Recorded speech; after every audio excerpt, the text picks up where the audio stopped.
캐나다 최고 품질의 건강기능식품 오로니아. 한국식약처, 미국 FDA의 허가와 등록을 완료한 오로니아 전 제품은 한국 불무원, 현대백화점 등에서 절찬리에 판매되고 있는 제품입니다. 오로니아의 크릴오일 오메가3는 중금속 걱정 없는 남극 크릴 새우에서 추출한 크릴 오일만을 사용하며 오메가3, 풍부한 인지질과 강력한 항산화제 아스타잔틴을 함유한 최고 품질의 오메가3 제품입니다. 우리 가족의 건강 지킴이 오로니아.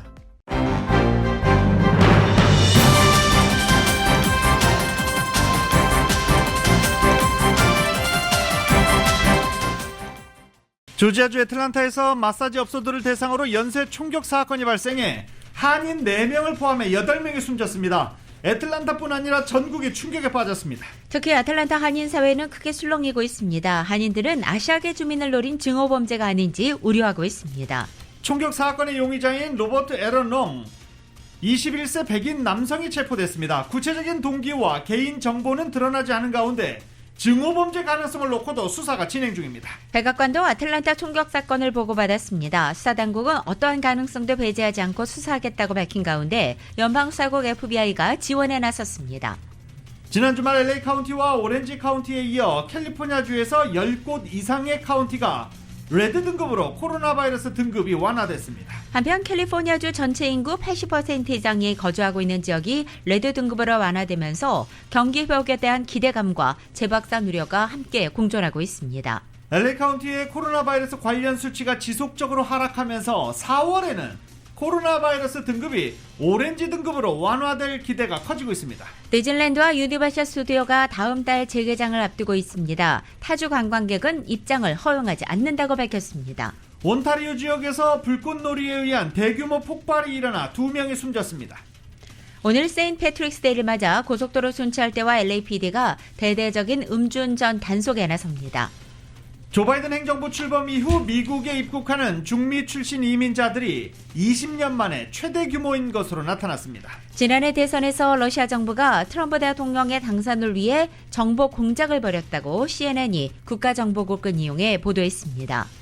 미 북부사령관이 북한이 핵무장 대륙간 탄도미사일로 미 본토를 위협하는 능력을 입증했다고 평가하고 방어체계의 역량과 능력을 극대화하는 데 전념하고 있다고 밝혔습니다. 한편 조 바이든 행정부는 북한 김여정 노동당 부부장의 경고성 메시지에 대해서 구체적 반응을 자제하고 있습니다. 대북 정책의 검토가 마무리될 때까지는 반응하지 않을 것이라는 전망입니다. 토니 블링컨 국무부 장관과 로이드 오스틴 국방부 장관이 한국을 방문했습니다.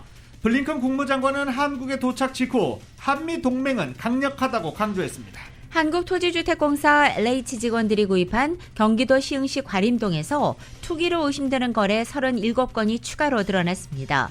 또 전해철 행안부 장관의 전 보좌관 부인에 대한 투기 의혹도 제기됐습니다. 미얀마 군사정권의 무자비한 탄압이 계속되면서 사망자가 180명을 넘었습니다. 군사정권에 대응하는 연방의회 대표위원회가 소수민족 무장조직과 연대를 공식화했습니다.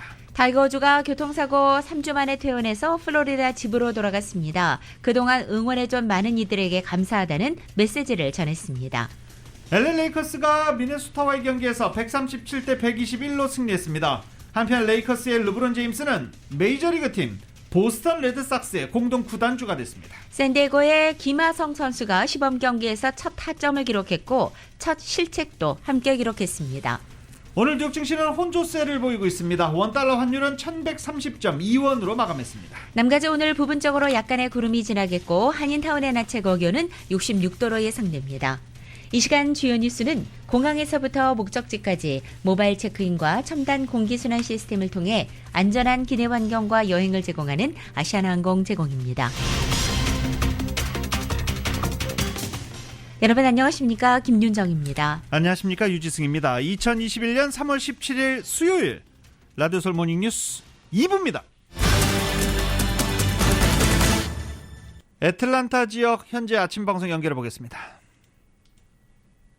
On the attacks, here's what we know so far.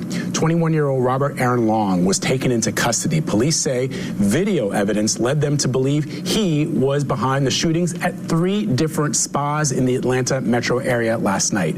6 of the 8 dead. Sorry, Emery, go Sorry, ahead. 6 of the 8 dead are said to be Asian women, but investigators have not said whether or not the attacks are racially motivated. CBS News national correspondent Mark Strassman is in Atlanta with more on this. The shooting spree began around 5 p.m. Monday at Young's Asian Massage Parlor in Cherokee County, 30 miles north of Atlanta. 2 victims died at the scene, 2 more at the hospital. Less than an hour later, police were called to Gold Spa, an Atlanta massage parlor, where police say 조지아주 애틀란타 일대에서 연쇄 총격 사건이 발생해 8명이 숨졌습니다. 아시아계 주민들을 향한 인종차별적 혐오가 최근 위험 수위에 이르렀다는 우려 속에 사망자 중에 한인 4명이 포함되어 있습니다. 충격을 주고 있습니다. 어제 오후 5시 애틀란타 근교 체로키 카운티에 있는 마사지샵 영스 아시안 마사지 팔러에서 총격 사건이 일어나 4명이 숨지고 1명이 다쳤습니다. 현장에서 2명이 숨진 채 발견됐고 병원으로 옮겨진 부상자 3명 가운데 2명은 나중에 사망했습니다. 체로키 카운티 경찰은 사망자가 아시아계 여성 2명, 백인 남성 1명, 백인 여성 1명, 그리고 부상자는 히스패닉 남성 1명이다라고 밝혔습니다. 같은 날 오후 5시 50분 체로키 카운티 외곽 애틀란타 북부 피드먼트로에 있는 골드 마사지 스타 아로마 세라피 스파에서 유사한 총격 사건이 발생했습니다. 이 2곳에서 숨진 4명 모두 아시아계 여성입니다. 종합하면 모두 3곳의 마사지샵 스파에서 발생한 총격으로 총 8명이 숨졌고 이 중 6명이 아시아계입니다. 한국 외교부가 이 중 4명이 한국계로 확인됐다라고 밝혔습니다. 외교부 당국자는 이들 4명이 한국 국적을 보유했는지 여부 추가로 파악 중이라고 설명하기도 했습니다.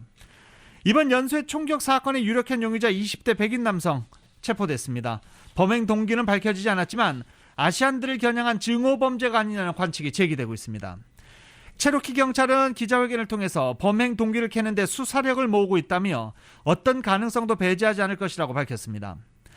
미국 내 아시아계 이익단체인 아시안 아메리칸 애드버커시 펀드에 따르면 조지아주의 아시아계 인구는 50만여 명으로 집계되고 있습니다. 조지아주 주도인 애틀란타는 한인들이 가장 많이 거주하는 남동부 최대 도시 중 한 곳입니다. AFP-통신은 아시아계를 겨냥한 증오범죄가 급증하는 가운데 사건이 발생했기 때문에 아시아계가 운영하는 업체가 의도적으로 표적이 됐다는 아주 큰 우려가 촉발됐다라고 현지의 분위기를 보도하기도 했습니다. 아시아계를 겨냥한 증오범죄라는 우려 때문에 수사당국이 바짝 긴장하고 있습니다.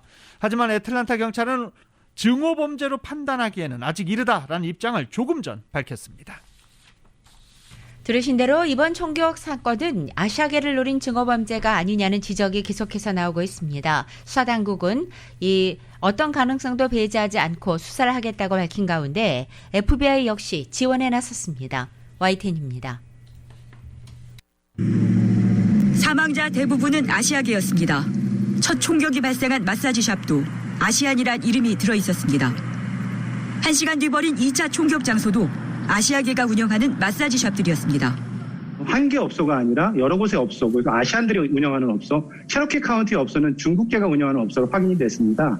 그래서 아시아계 업소만 노려서 아시아계 종업원들과 일하는 분들을 표적으로 총격을 가했기 때문에 미국 내 아시아계 증오범죄도 증가세여서 이번 사건도 그럴 가능성이 커 보입니다. 당장 사흘 전만 해도 83세 한국계 미국인 할머니가 거리에서 40대 노숙인으로부터 묻지마 폭행을 당해 한때 의식을 잃었습니다. 이처럼 아시아계에 대한 도를 넘는 증오범죄가 끊이지 않고 있습니다. 바이든 대통령은 직접 자제 당부에 나섰습니다. Vicious hate crimes against Asian Americans who've been attacked, harassed, blamed, and scapegoated. It's wrong, it's un-American, and it must stop. 이번 사건이 증오범죄인지는 아직 확실치 않습니다. 범행 동기가 확인되지 않았고 사망자와 부상자 중에는 백인과 히스패닉계도 있기 때문입니다. 그러나 수사당국은 파장을 우려해 어떤 가능성도 배제하지 않고 수사에 전력한다는 계획입니다. Well, nothing's going to be ruled out. We're conducting a multiple homicide investigation. So wherever the evidence leads us, that's where the investigators will go. 미 연방수사국 FBI도 지원에 나섰습니다. YTN 김정희입니다. 바이든 대통령이 애틀란타에서 연쇄 총격으로 한인 4명 등 총 8명이 사망한 사건과 관련해서 이미 보고를 받았고 이와 관련해 FBI가 본격 수사에 합류했다라고 상황이 전해지고 있습니다. 젠 사키 백악관 대변인은 성명을 통해 대통령은 애틀란타에서 발생한 끔찍한 총격에 대해 밤사이 보고를 받았다며 백악관은 애틀란타 시장실과 연락을 취했고 FBI와도 계속 연락을 취해 나갈 것이라고 밝혔습니다. 방한 중인 토니 블링컨 국무장관도 정의용 외교부 장관과의 한미 외교장관회담 모두 발언을 통해 희생자의 가족과 친구들 그리고 큰 충격을 받은 한인사회 모두에게 깊은 애도를 표한다라고 밝혔습니다. 이 연쇄 총격 사건의 용의자는 21살의 백인 로버트 애런 롱입니다. 현지 경찰이 용의자의 이름과 나이만 공개한 상황에서 구체적 개인정보가 아직 드러나지는 않고 있습니다. 경찰은 이 범행 용의자 롱이 범행 장소를 이동하면서 현대자동차의 SUV인 2007년형 검은색 투싼을 모른 것으로 파악했습니다. 인터넷 매체 데일리비스트는 롱이 사용한 것으로 추정되는 인스타그램 계정을 인용해서 총에 대한 열정을 갖고 있던 인물이라고 보도했습니다. 또 2017년 롱과 같은 고등학교를 졸업한 한 동창생은 이 롱은 매우 순진해 보였고 심지어 욕을 하지 않았다며 내가 기억하기로는 폭력적이지 않았다고 전하기도 했습니다. 하지만 미국 내 일부 언론은 백인 우월주의자로 소개했습니다. 특히 인스타그램 같은 소셜미디어에서는 롱이 최근에 작성한 것으로 보이는 글이 퍼지고 있는 상태입니다. 해당 SNS 글에는 이 코로나 바이러스 사태와 관련해 중국에 대한 강한 반감을 드러내면서 중국을 거악으로 규정하고 중국에 맞서 싸울 것을 선동하는 내용이 담겨 있기도 했습니다. 또 일부 언론은 트럼프 전 대통령이 코로나를 중국 바이러스로 불러온 점을 들어서 이 용의자가 트럼프의 추종자의 가능성도 제기하고 있습니다. 아시아태평양계 혐오 사건을 신고받고 있는 아시아태평양계 증오 멈춰라 측은 현재 신고 현황을 분석한 보고서를 발표했습니다. 올해 1월부터 2월까지 발생한 증오범죄는 503건이라고 밝혔고 작년 3월 19일부터 12월 31일까지는 총 9개월간 3,292건의 아시아계 혐오 사건이 신고됐다라고 보고했습니다. 이를 종합하면 347일간 3,795건의 신고가 접수돼 하루 평균 증오범죄 11건에 달했습니다. 혐오 사건 피해자 인종은 중국계가 가장 많았고 그 뒤를 이어서 한국계, 베트남계, 필리핀계가 뒤를 이었습니다. 사건 유형은 욕설과 언어 희롱이 가장 많았고 아시아계를 피하거나 꺼리는 행동을 보인 경우가 그 다음이었습니다. 폭행과 침을 뱉거나 기침을 했다라는 경우도 뒤를 이었습니다. 사건이 발생한 장소는 사업장이 가장 많았고 이어서 길거리, 온라인, 공원, 대중교통 순이었습니다. 아시아태평양계 증오를 멈춰라는 보고서를 통해서 신고된 혐오 사건은 실제 발생한 사건의 극히 일부분이라며 아시아계가 어떤 차별을 받는지 차별에 얼마나 취약한지를 보여주고 있다고 지적했습니다. 샌프란시스코 주립대의 러셀 정 교수는 혐오 사건은 줄어들지 않고 있다라고 지적하고 코로나 바이러스나 트럼프 행정부 탓으로 놔둘 수는 없는 상황이다. 심각한 상황이라고 덧붙였습니다. 이렇게 조지아주 아틀란타에서 총격 사건이 발생하자 전국 주요 도시들은 아시아계 커뮤니티에 대한 보호에 나서고 있습니다. 먼저 아틀란타 지역은 지역 내 마사지 팔러들과 스파에 대한 경찰, 순찰이 강화돼 있습니다. 워싱턴주 시애틀도 시애틀 경찰국이 어제 저녁 지역 내 아시안 커뮤니티들에 대한 순찰을 더욱 강화할 것이라고 발표하기도 했습니다. 또 뉴욕 경찰 역시 아시아 커뮤니티 보호를 위해 나선 상태입니다. 뉴욕 경찰국은 공식 트위터 계정으로 아시안 커뮤니티에 대한 더 많은 경찰 인력을 파견할 것이라고 공식 발표하기도 했습니다. 라디오 솔 모닝뉴스 2부 미국과 로컬 소식은 많은 것이 바뀌었지만 함께하는 가족이 있어 힘이 납니다. 또 하나의 가족 오픈뱅크 제공입니다.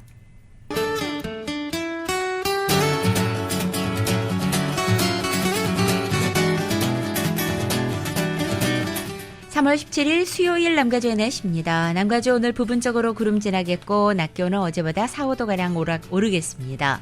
목요일인 내일과 모레 금요일은 대체로 맑은 날씨와 함께 낮 기온은 오늘보다 각각 2도씩 높아지면서 금요일에는 드디어 예년 기온을 보이겠습니다.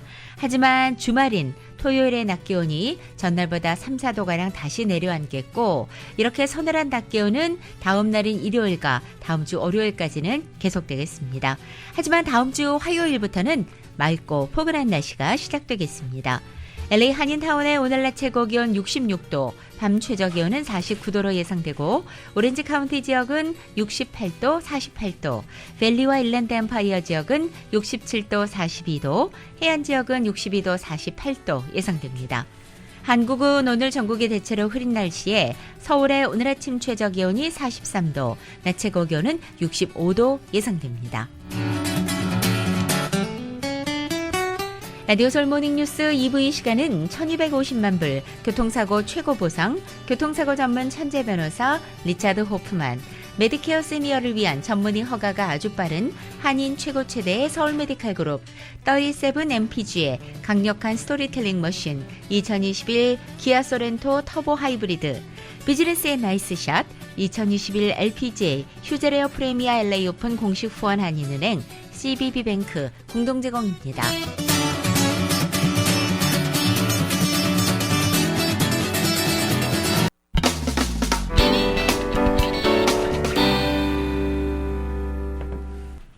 라디오 서울 모닝뉴스 함께하고 계십니다. LA와 오렌지 카운티에 이어서 다른 남가주 지역 카운티들도 경제 재개 레드 단계로 등급이 완화됐습니다. 식당 실내 영업, 비즈니스 운영 확대 이뤄질 수 있죠. 캘리포니아주 보건당국은 남가주 리버사이드와 벤츄라, 샌디에고 카운티를 포함해서 주 전역 10개 이상 카운티들이 퍼플에서 레드 단계로 이동했다라고 밝혔습니다. 이에 따라 이제 레드 단계에 해당하는 카운티는 총 58개 중 42개 카운티로 늘어났고 주 전체 인구의 87%에 해당한 지역에서 추가 경제 재개가 이루어질 수 있게 된 것입니다. 이들 지역에서는 식당들의 실내 식사 서비스 재개와 함께 영화관, 헬스장 등의 실내 영업이 수용인원 제한 속에 이루어지고 쇼핑몰과 푸드코트, 리테일 업소들도 수용인원을 확대해서 고객을 맞이할 수 있게 됩니다. 어제 또 한 영화 감독은 가장 먼저 극장에서 영화를 봤다라고 트위터에 글을 올리기도 했었죠. 하지만 남가주에서 브라질 변이 바이러스 사례가 첫 번째로 발생하는 등 변이 바이러스 확산에 대한 우려도 높아지고 있어서 각 카운티 보건당국은 추가 경제 개방이 이뤄져도 주민들은 코로나 바이러스 경각심을 절대 늦춰서는 안 된다고 강조하고 있습니다. 이번 주 캘리포니아의 백신 접종 대상자가 확대되면서 한인타운 내과에 조치 소견서를 부탁하는 한인들의 문의가 줄을 잇다는 소식입니다. 정유로 기자가 전해드립니다. LA 카운티에서도 16세부터 64세 미만 중 암이나 심장, 신장질환, 당뇨병, 비만 등의 기저질환을 갖고 있는 주민들로 백신 접종 대상이 확대되면서 한인타운의 내과에는 자신이 관련 질환에 해당되는지를 문의하는 한인들의 전화가 이어지고 있습니다. 해당 질환에 소견서를 부탁하는 한인들입니다. 서울 메디칼 그룹의 회장인 차민영 내과의사입니다. 어제 오늘 하루에 3명, 4명 떠들었습니다. 차 박사는 이번에 백신 접종 대상 기준에 포함되는 질환은 중증 질환으로 해당자가 그리 많지 않은 편이지만 당뇨병의 경우에는 해당되는 한인들이 많다고 지적했습니다. 해당이 많이 됩니다. 당뇨병은 타입 2 당뇨병, 그래서 히모글로빈 A1C 우리가 장어 혈색소로 부르는 것이 7.5만 넘으면 되거든요. 그럼 거기에 해당되는 사람 사실 굉장히 많습니다. 우리가 아는 당뇨병은 다 95% 이상이 타입 2 성인형 당뇨병입니다. 하지만 심장질환이나 신장질환의 경우에는 경증 환자는 해당되지 않기 때문에 중증으로 진단을 받은 사람들만 해당된다고 합니다. 하트 컨디션 그러면 자체 하트 페일리어, 심부진이 있던가 코로나리 아티 디지죠. 그러면 이제 협심증이라든가 이상이 있어야겠죠. 심근경색이나 또는 카디오마이오패티. 그런데 고혈압은 안 된다 이렇게 있습니다. 고혈압 가진 사람이 워낙 많다 보니까 그런지 하여튼 고혈압만 가지고는 안 되고 고혈압으로 인해서 심장에 완전히 이제 심부진이 생기든가 이런 심한 협심증이나 이렇게 생겨야 된다 이렇게 가이드라인이 돼 있으니까 저희들은 그걸 따라야 되겠습니다. 비만도 고도의 비만만 해당되기 때문에 과체중인 정도로는 자격 대상에 포함되지 않는다고 합니다. 주치의들은 환자의 상태를 잘 알고 있으니 본인이 해당 기저질환자인지 여부는 주치의와 상의해 보도록 당부했습니다. 또 한 달만 있으면 코로나 백신 공급이 원활해질 것으로 보여 해당 기저질환이 없는 경우에 조바심을 내지 말고 조금 더 기다리도록 권고했습니다. 존슨앤존슨 백신 효과가 다른 백신에 비해 떨어진다는 인식으로 백신 접종을 망설이는 한인들도 있습니다. 사실 저는 젊은 사람에게는 존슨앤존슨이든 상관없다고 생각합니다. 그래서 한 번 맞을 때는 존슨앤존슨 곁에 낫다 하고 저는 하는데 저는 50세 이하의 기질환이 없는 사람들은 존슨앤존슨은 충분하다고 저는 생각하고 있고 기질환이 있든가 또 나이가 50세 이상이든가 그러면 파이저나 모더나를 맞기를 권합니다. 라디오 서울뉴스 정현호입니다. 코로나 바이러스 취약 지역으로 분류된 곳이 여러 군데 있는데 그중 한 군데가 한인타운입니다. 한인타운 등 LACU의 10지구 주민들과 직장인들을 위해서 별도로 공급된 백신을 무료 접종해주는 행사가 마크 리들리 토마스 10지구 시의원실 주관으로 서울국제공원에서 시작됐습니다. 어제부터 시작이 됐죠.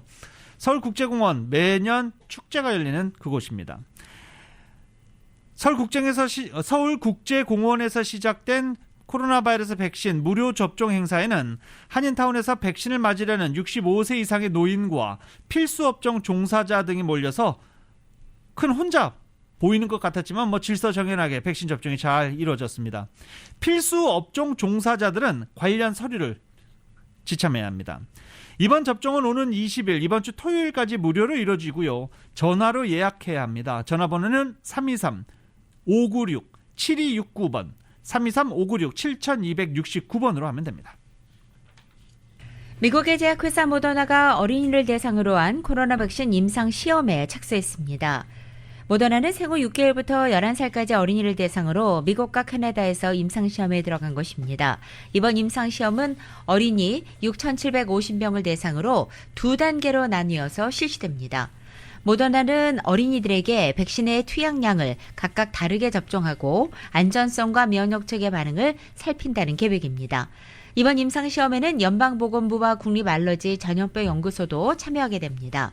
한 보건 관계자는 모더나의 임상시험이 성공하면 올해 가을에는 중학생과 고등학생 그리고 내년 초에는 초등학생을 대상으로 백신 접종이 시작될 수 있다고 전망했습니다.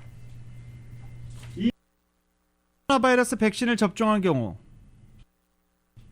임신한 여성이 코로나 바이러스 백신을 접종한 경우 아이도 코로나 바이러스 항체를 갖고 태어난다는 것이 확인됐습니다. 이스라엘입니다.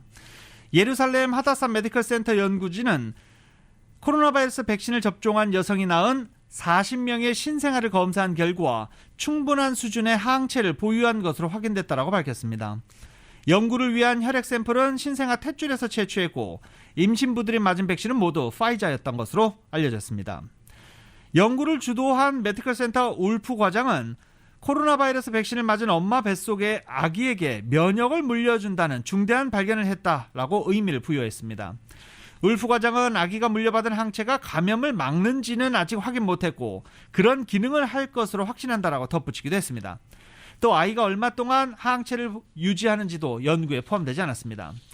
한편 플로리다 남부의 의료 종사자인 한 여성은 임신 36주였던 지난 1월 모더나 백신을 접종하고 3주 뒤 건강한 여자아이를 출산했는데요. 아기의 탯줄에서 나온 혈액을 분석한 결과 코로나 바이러스 항체가 검출된 것으로도 알려졌습니다. 미국과 유럽 등에서 개발하고 있는 디지털 방식의 백신 여권은 항공기 탑승권인 보딩 패스와 비슷한 형태가 될 것으로 전망됐습니다. 월스트리트저널은 어제 미국의 신원검증 서비스 업체인 클리어와 스위스 제네바의 비영리 단체인 코먼스 프로젝트 그리고 국제항공운송협회가 각각 코로나 백신 여권을 개발 중이라는 소식을 전하며 이같이 보도한 것입니다. 백신 여권 또는 건강 여권이라는 명칭이 통용되고 있지만 코먼스 프로젝트가 개발하고 있는 코먼 패스 앱은 여권보다는 탑승권에서 디자인에 대한 영감을 더 많이 받았다고 단체 측은 밝혔습니다. 실제로 코먼 패스 앱의 화면은 탑승권 형태로 생겼고 뜯어낼 수 있는 디지털 슬립인 조각이 달려 있습니다. 백신 여권은 다른 나라에 입국할 때나 군중이 많이 모이는 스타디움이나 콘서트장 등의 공공장소에 입장할 때 여권 소지자가 코로나와 관련해 백신을 맞았는지 또 음성이 나왔는지를 신속하게 검증하고 파악할 수 있게 하는 것이 목표가 되고 있습니다. 앱 개발업체들은 간단하고 쓰기 쉽게 하는 것을 목표로 하고 있다고 밝혔습니다. 게빈 뉴섬 캘리포니아 주지사에 대한 주민 소환 투표가 현실화되고 있는 가운데 뉴섬 주지사가 반주민 소환 운동에 시동을 걸면서 반격에 나섰습니다.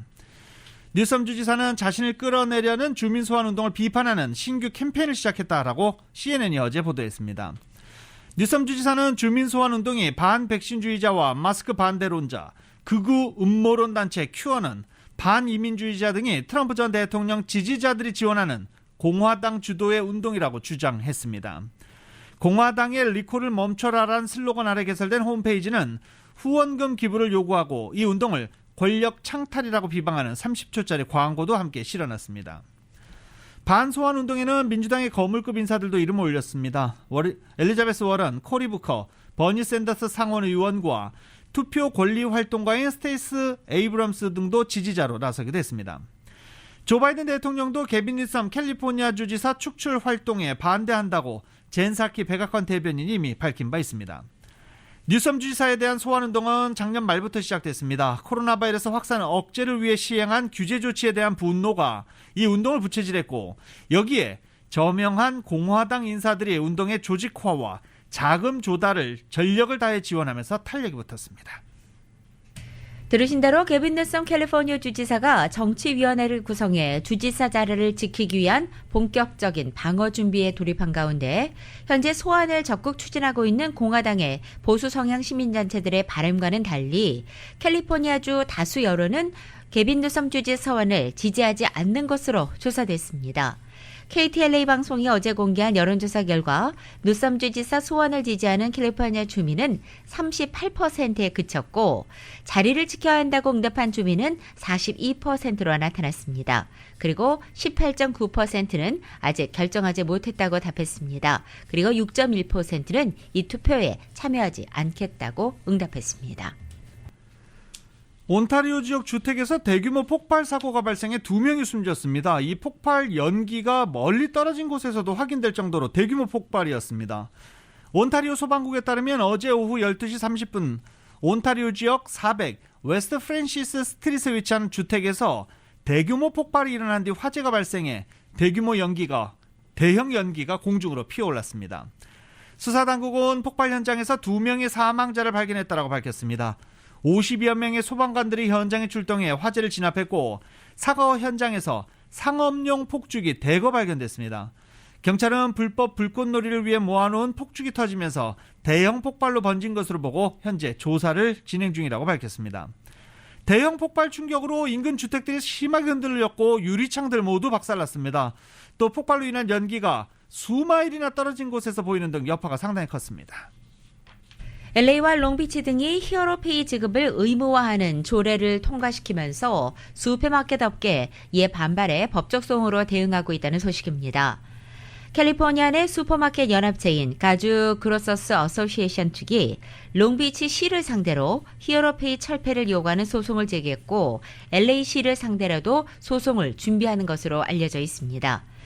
이 연합체는 슈퍼마켓 업계에 부과된 히어로페이로 인해 인건비 부담이 너무 높아서 회사의 재정을 악화시키고 있고 슈퍼마켓만을 겨냥한 이번 조례가 차별적이다라고 주장하고 있습니다. 한인 비영리 주택지원단체 샬롬센터가 캘리포니아 주정부가 접수를 시작한 캘리포니아주 렌트비 지원 프로그램의 공식 신청 대행단체로 선정됐습니다. 샬롬센터는 이 프로그램 신청을 돕고 신청을 대행해 줄 수 있는 캘리포니아 내 100개 단체 중 하나로 선정됐다고 밝혔습니다. 이에 따라 샬롬센터는 신청자들의 서류를 직접 프로그램 전산 시스템에 입력할 수 있게 되면서 더욱 신속한 승인과 지원금 지급이 가능해졌다고 밝혔습니다. 샬롬센터는 이 프로그램에서 한국어의 주요 지원단체로 선정된 것입니다. 샬롬센터는 많은 분들 잘 아시죠? 2004년부터 연방정부와 함께 한국어 주택교육 제공기관으로 지정돼서 연방, 주, 카운티, 시정부가 제공하는 다양한 주택지원 프로그램에 필요한 교육, 신청 절차를 대행 지원해주고 있습니다. 한편 캘리포니아주 렌트비 지원 프로그램은 연방지원기금 26억 달러를 이용해 2020년 4월부터 올 3월까지 발생한 미지급된 렌트비 중 건물주가 세입자의 미지급 임대료 20% 탕감에 동의하고 세입자의 퇴거를 추진하지 않는다는 내용에 합의할 경우 주정부가 밀린 렌트비 80%를 건물주에게 직접 지급하는 프로그램입니다. 이 프로그램에 관련해서 신청을 하시고 싶거나 아니면 자세한 사항, 문의사항이 있으신 분들은 전화 213-380-3700, 213-380-3700 샬롬센터에 문의하시기 바랍니다. LA 카운티 슈퍼바이저위원회가 코로나 영업수칙을 위반하는 업소들에 대해 처벌 규정을 새롭게 마련했습니다. UC 멀시드는 어제 유시계열 학교들로는 최초로 일정 기준을 충족하는 지역 고교생들에게 입학을 보장하겠다고 발표했습니다. 이은 기자가 로컬 소식을 정리해드립니다. LA 카운티의 식당에서 실내외 영업이 모두 허용되면서 LA 카운티 슈퍼바이저 위원회가 코로나 관련 영업 수칙을 위반하는 업소들에 대한 처벌 규정을 새로 마련했습니다. LA 카운티 슈퍼바이저 위원회는 16일 식당의 영업 규정을 심각하게 혹은 상습적으로 위반하는 업소들에 한해 처벌하는 내용의 가이드라인을 만장일치로 승인했습니다. 16일 승인된 가이드라인에 따르면 보건국 인스펙터가 처음 업소를 방문할 때에는 위반 사항이 적발돼도 웬만하면 경고로 그치는 것을 원칙으로 하고 아주 심각한 위반 사항이 있을 경우에만 벌금을 부과하기로 했습니다. 앞서 코로나 팬데믹 속 첫 방문에서 적발된 업소들이 수백 달러의 벌금을 내야 하는 사례들로 인해 업소들의 불만이 높아지자 제니스 한 슈퍼바이저와 캐서린 바거 슈퍼바이저는 지난주 첫 방문 시에는 위반 사항이 있어도 아예 벌금을 부과하지 못하게 하는 방향을 고려했으나 16일 논의에서 아무 심각한 규정 위반 시에만 예외적으로 첫 방문에서도 벌금을 부과할 수 있도록 결정했습니다. 위반 사항을 시정하지 않은 채 상습적으로 위반할 경우에는 벌금을 받게 되고 심할 경우에는 식당의 영업 허가가 중단 혹은 박탈될 수 있는 사유가 됩니다. 보건국 가이드라인을 준수하는 것보다 차라리 한 번 벌금을 부과받는 쪽을 택하려는 비즈니스 업주들이 많아 가이드라인 준수가 잘 지켜지지 않을 것으로 나타났습니다. UC 머세드가 16일 UC계열 학교들로는 최초로 일정 기준을 충족하는 지역 고교생들에게 입학을 보장한다고 발표했습니다. UC 머세드는 머세드 통합교육군에 C 미만의 성적이 없고 학점 3.5를 유지하면서 15개의 대학 준비 과정을 이수한 주니어 학생들에 한해서 2022년 가을학기 신입생 입학을 보장하게 됩니다. 대학 측은 가주에서 타 지역에 비해 고교 졸업률이 뒤처지는 산후학기 밸리 지역의 학생들의 대학 진학률을 높이기 위한 것이라고 이번 방침의 취지를 밝혔습니다. 머세드 통합교육군의 고교생 30%의 학생들만이 현재 UC 입학 허가를 받을 수 있는 대학 준비 과정을 이수하는 실정이라고 합니다. UC 머세드는 UC계열 학교들 중 가장 역사가 짧고 다인종의 학생들이 가장 많은데 재학생의 74%가 가족 중 처음 대학에 진학한 것으로 나타났습니다. 라디오 서울 뉴스 이은입니다.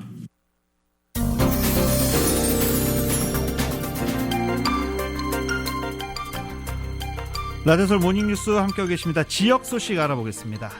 코로나 바이러스 사태로 재정 위기에 처한 뉴욕 주의회가 본격적인 증세를 추진하고 나섰습니다. 뉴욕주 하원은 부자 증세 등을 통해 70억 달러 규모의 추가 세수를 마련하는 방안이 담긴 법안을 발표했습니다. 법안에 따르면 연소득 100만 달러 이상인 고소득자의 주 소득세율을 현행 8.82%에서 9.85%로 인상합니다. 맨하탄에서 이 코로나 사태가 종식된 후에도 예전처럼 직원 모두 사무실에서 일하는 모습을 보기 힘들 것으로 보입니다. 한 비영리 단체가 맨하탄 고용주들을 대상으로 이 설문조사를 실시한 결과 고용주 5명 가운데 1명은 이 사무실에 나오지 않을 것이라고 응답했습니다. 코로나 사태로 지난해 워싱턴 DC 지역 한국학교 학생이 26% 급감한 것으로 파악됐습니다.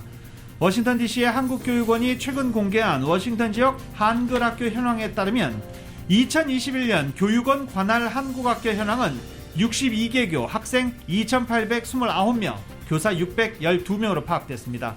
지난해에 비해서 크게 줄어든 숫자입니다. 메릴랜드 주정부와 카운티 정부의 제재 완화 방침에 따라서 그 지역의 한인 시니어 센터들이 약 1년 만에 문을 열었습니다. 지역에서 가장 빠른 15일에 문을 연 하노버 소재 무궁화 복지센터에서는 백신 2번 접종을 모두 마친 회원 25명이 프로그램에 참석을 시작했습니다.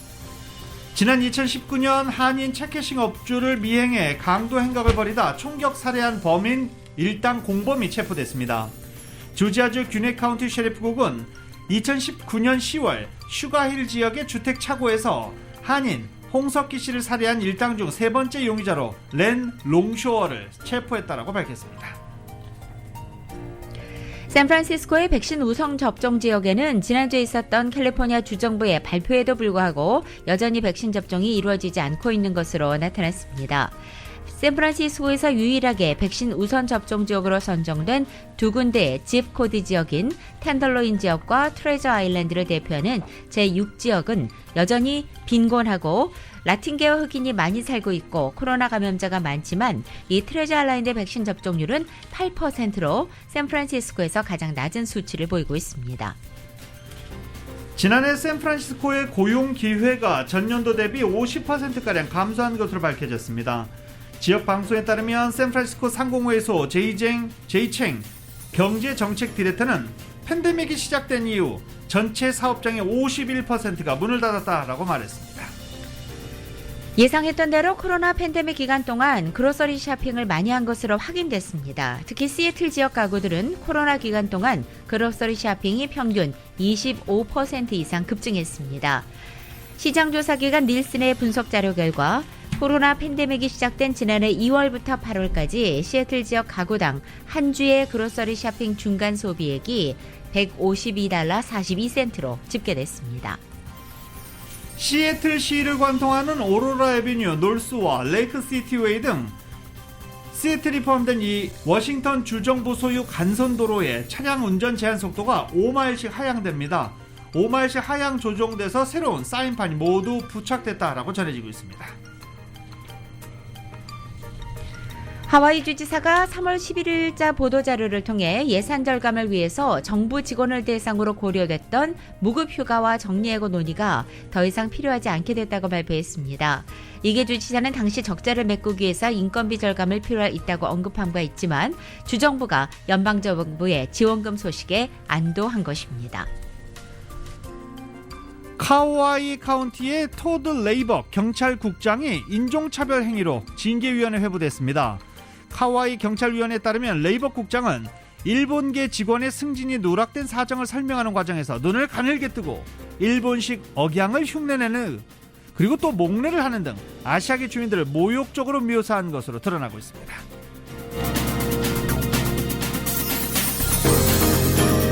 세상에서 가장 큰 힘.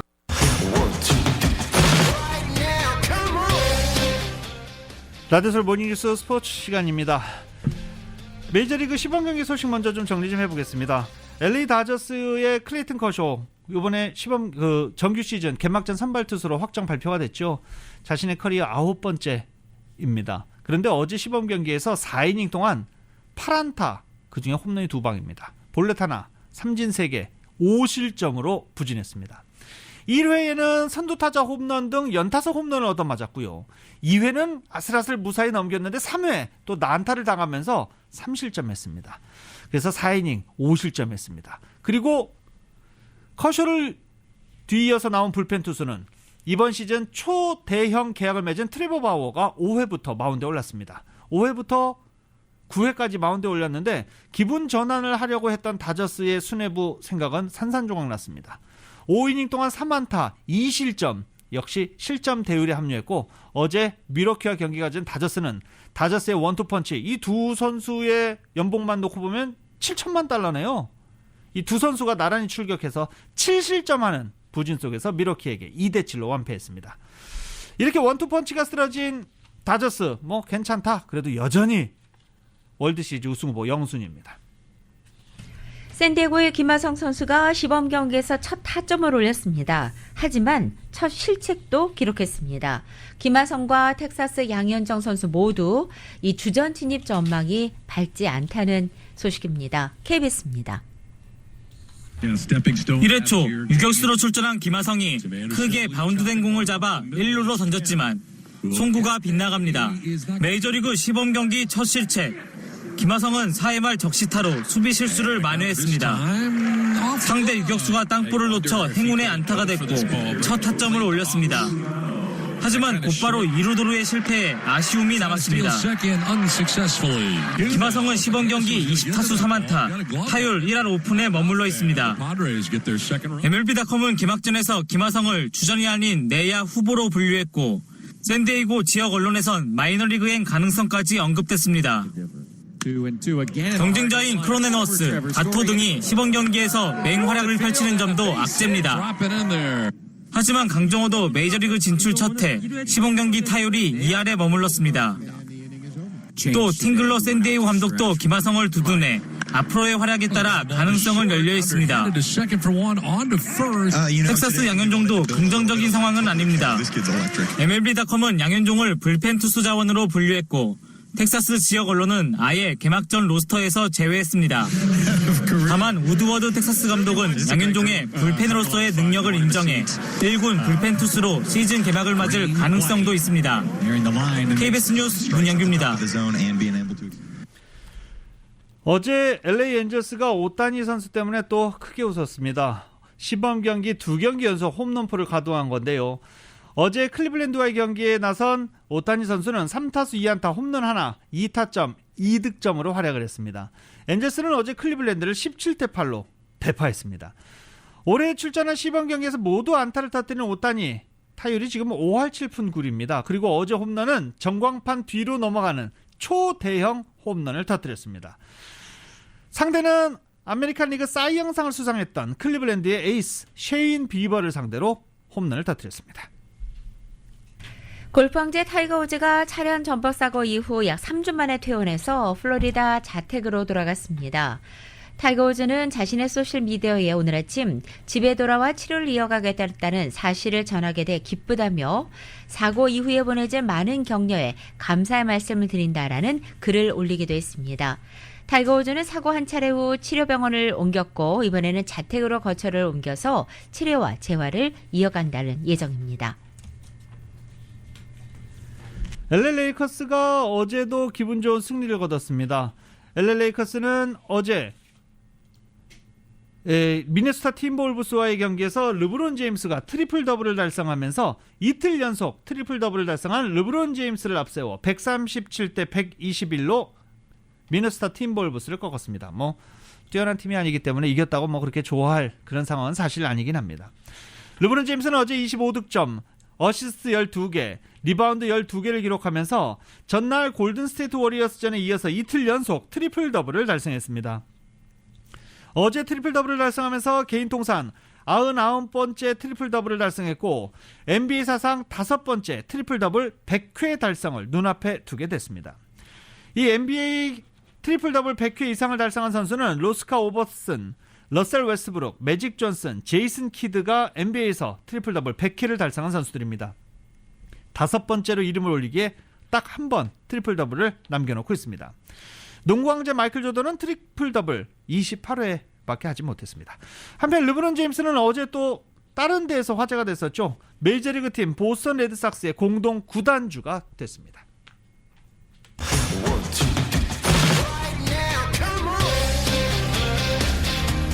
스포츠 소식은 전문가가 추천하는 이민법과 가정법 전문 재인정 종합법률사무소 제공입니다.